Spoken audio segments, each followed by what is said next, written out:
ప్రస్వామికంగా మాట్లాడుకోవాలి, పోట్లాడుకోవాలి. సరే, బరిగీసిన జనసేన అంటే టార్గెట్ ఓన్లీ వైసీపీ అన్నట్లుగానే నడుస్తున్నదా? నువ్వు టార్గెట్ వైసీపీ అని చెప్పలేము. ఇందాక మనం మాట్లాడింది వైసీపీ జనసేన యుద్ధం, అదొక భాగం. కానీ నిన్న ఆయన దాదాపు వాళ్ళ పదాధికారులు అంటుంటారు, అంటే వీళ్ళు పదవి నిర్వాహకులు అనుకోవచ్చు వీళ్ళని. వీళ్ళు పార్టీలో కాదు, ప్రభుత్వంలో దాదాపు ఒక 4,000 మంది ఆఫీస్ హోల్డర్స్, రకరకాల ఆఫీస్ హోల్డర్స్తో ఆయన మాట్లాడారు. అక్కడ ఖచ్చితంగా జనసేన ఒక బరి గీచాడని మనం చెప్పొచ్చు. ఈ బరి గీయటము వైసీపీకి వాళ్ళ అధికారంలోకి రారు, నేను చూసుకుంటాను, ప్రాణాలు ఇవ్వడానికైనా నేను సిద్ధము, నేను ప్రతిపక్షంలో ఉన్నా ప్రభుత్వంలో ఉన్నా ఇదే మాట చెప్తున్నాను, సమస్యలే నాకు ముఖ్యం అని చెప్పడం ఇది ఒక భాగం అయితే, రెండోది మనం 15 ఏళ్ళు ఉండాలి ఇక్కడ. ఈ వైసీపీ యొక్క థ్రెట్ అనండి, లేకపోతే వాళ్ళ వాళ్ళ ముప్పు అనండి ఉంది కాబట్టి 15 ఏళ్ళు మనం కలిసి ఉంటేనే ఈ వైసీపీని అడ్డుకోగలం, కాబట్టి కలిసి ఉండాలి అని చెప్పడం ఒకటి. రెండవది, మనము ఈ కారణం వల్ల తెలుగుదేశంతో పొత్తు పెట్టుకొని కూటమిలో భాగస్వాములు అయినప్పుడు కూటమిలో కుమ్ములాట్లు ఉంటూనే ఉంటాయి. దానికి మానసికంగా మనం సిద్ధపడాలి. ఇక్కడ సర్దుబాట్లు ఉంటాయి, సమరాలు ఉంటాయి, అంతర్గత పోరాటాలు కూడా. వీటికి మనం సిద్ధపడాల్సిన అవసరం ఉంది. మీరు దానంతటికి కూడా సిద్ధం అవ్వండి. మూడోది, ఎవరైతే విశ్వాసంగా ఉన్నారో వాళ్ళకు మేము పదవులు ఇచ్చాము, ఇస్తాము, పదవులు వదులుకున్న వాళ్ళకు కూడా ఇస్తామే, కానీ ఇంకేదో పైరువీలు చేసేవాళ్ళు వీటిని ఆమోదించమని చెప్తూ ఆయన తమ వాళ్ళకు కూడా కొన్ని బరిగీసే ఒక ప్రయత్నం చేశాడు. గీత ఏంటంటే అది సెటిల్మెంట్లు చేయడం, ప్రైవేట్ సెటిల్మెంట్లు చేస్తున్నట్టుగా నేను చాలాసార్లు చెప్తున్నాను, ఇట్లాంటివి పెట్టుకోవద్దని. ఇలాంటి వార్తలు నా దగ్గరికి వస్తున్నాయి. ప్రైవేట్ సెటిల్మెంట్లు, స్థానికంగా తప్పిదాలు, లేకపోతే మీరేదో చేస్తే ఇట్లాంటి వాటిని మటుకు ఆమోదించే ప్రసక్తి ఉండదు. అన్నీ నానెత్తి మీద వేస్తే నేను ఎంతకాలం మోస్తాను. ఇవన్నీ కూడా అనేక కీలకమైన వ్యాఖ్యలు చేశాడు ఆయన.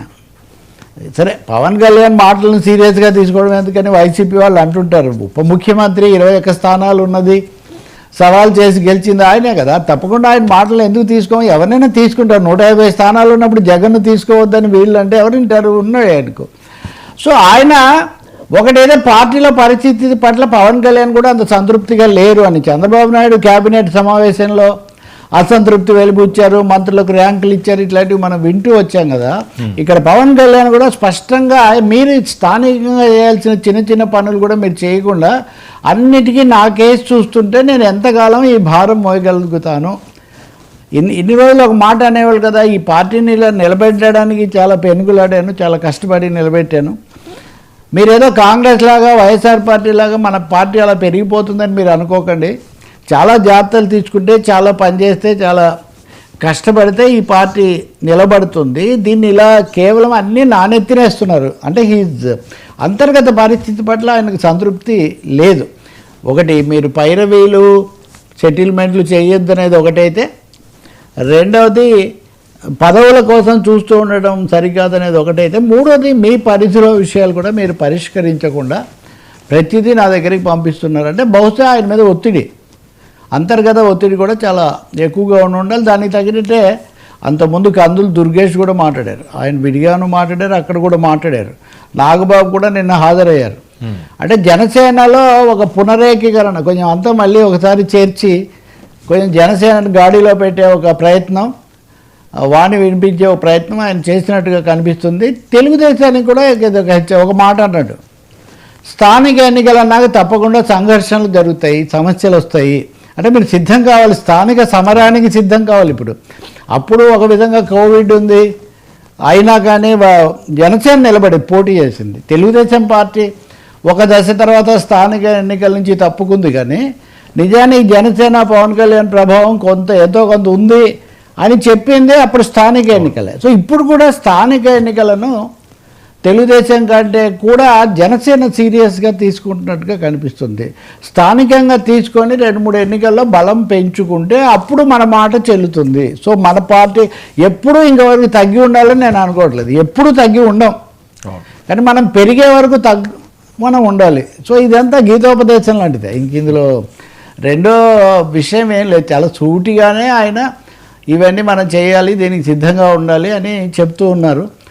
ఇంకా కొన్ని హెచ్చరికలు కూడా ఈ క్రమంలోనే ఆయన చేశారు. ఇవన్నీ ఎంతో ఉంటే తప్ప ఇలా చెప్పకపోతే కుదరదు అనే ఒక భావం కూడా ఆయనకు వచ్చి ఉండాలి. అంటే మనమేమీ వైసీపీ వాళ్ళలాగా మాట్లాడలేం కదా, వాళ్ళనైనా వీళ్ళనైనా పరిశీలనగా చూసినప్పుడు ఆల్ ఈజ్ నాట్ వెల్ అనేది ఒక ఖచ్చితమైన భావంతోనే ఆయన ఈ మాట చెప్పినట్టుగా కనిపిస్తుంది. ఇంకోటి 2 సీరియస్ డైలాగ్స్ కూడా ఆయన వాడారు.